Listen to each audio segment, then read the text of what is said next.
Hi guys, I'm Andy from Cruisemaster, and today I'm going to be going through the Y62 Patrol from Kamar that we recently took up to Cape York. Now, I've always been a Land Cruiser owner and driver, always been on the trips with a cruiser, so it was really interesting for me to see a Patrol in those same environments. So let's go over all the gear on it, and then I'll give you a wrap up of what we thought of the vehicle out on the tracks. Up the front of the Patrol is pretty standard gear. ARB steel bull bar with a Bush Ranger winch with synthetic rope on it. Because we took the trailer off the Patrol when we were doing the hard tracks, we didn't have to use the winch, and the vehicle's particularly capable as it comes out of the box, so no need for that. And a set of ARB spotlights. At Cruisemaster, we fitted a UHF into it for communications on the track, and that's the XRS GME unit, the same as we've got in our other vehicles. Under the bonnet, it's a pretty standard deal on the Patrol, no major modifications under there. It's running stock tune and stock exhaust on this vehicle. However, up the side here, we've got a prototype snorkel, the first one in existence for the Gen 5 Patrol. So I got a lot of interest on that as we were driving around from lots of owners who hadn't seen one yet. It does the job of every other safari snorkel, did a good job of keeping the dust and the water out whilst we were up the Cape. The late model Patrols have all got hydraulic body motion control suspension, which is a pretty complex system where the dampers are connected together through a hydraulic circuit and handles the transition between roll stability and off-road articulation, being contradictory issues. So it allows more articulation whilst managing body roll whilst you're on the roads. It does make for a particularly well-handling vehicle. However, what it does mean is it's very hard to modify the suspension. So when we were talking to Kamar just before we were going to get ready for the trip, and we were borrowing their car to tow one of our trailers, we said we're going to need to get some more lift under here, or we're going to run the risk of damaging the vehicle, potentially getting bogged due to a lack of ground clearance. So they sent it to some guys in Melbourne where they modified it. At the front, the strut stays very standard, except the lower arm is modified to raise the lower mounting point up, which gave us about 50 millimeters of lift. At the back, it was a bit simpler. We retained the standard factory shock, but had an aftermarket King's coil in it with Airbag Man helper bags. The result is a pretty decent ride. You'd get a little bit of firmness on the road, but certainly off-road, it handled the load exceedingly well.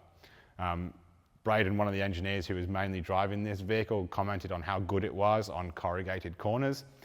Because it's a fully independent vehicle, it handles the undulations on the tracks left to right far better than the B-Max or can in vehicles such as the Land Cruiser 200.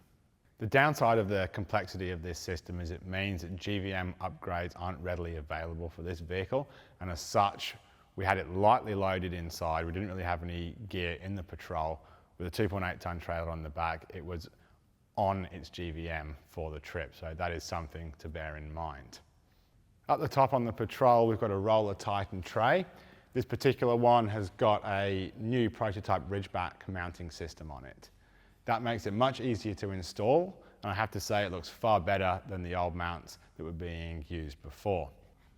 One of the most important things that you look for in a roof rack is the fact that it doesn't make a lot of wind noise.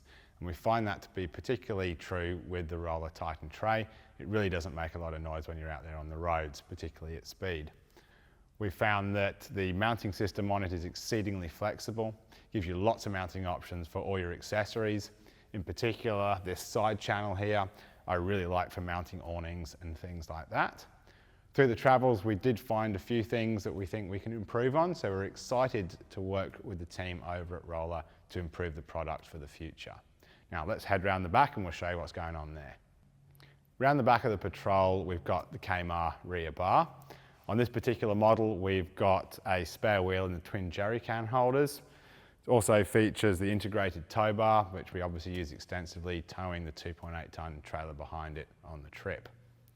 So the thing that people are probably most interested about the Patrol is how it went on our trip up the Cape. I have to say we were pleasantly surprised with how it handled the off-road conditions. The locking rear diff definitely helped it out off-road, and we didn't find that the independent suspension really held it back when the tracks got tough. Now, one of the things that people will be worried about is fuel consumption. So this has got a petrol V8 in it, whereas my 200's got a diesel V8 in it. So you'd typically think that the fuel consumption is going to be pretty bad. However, we found on the way up, when we were able to run 98 octane fuel, we were getting about 19 litres per 100 towing a 2.8 tonne trailer. So all up, this combination was probably 700 kilos less than the 200, which was running about 24 litres per 100 in the similar conditions. So I think it's probably not too bad.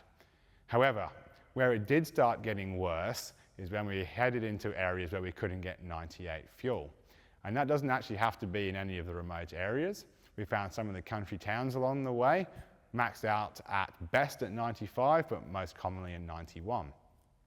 After a couple of days on 91 fuel, we found it was heading up to the 24 litres per 100. So now getting the same as the 200, but towing substantially less weight.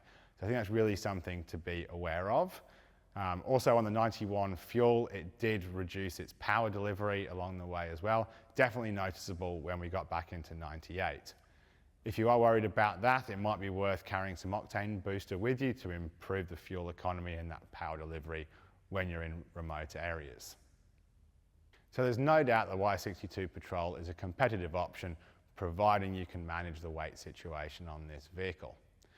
Now that's our time all done with the Y62 Patrol from Kamar. It's going to be heading back down there shortly. We have to thank the team for letting us borrow that, otherwise we definitely couldn't have put our Cape York trip together.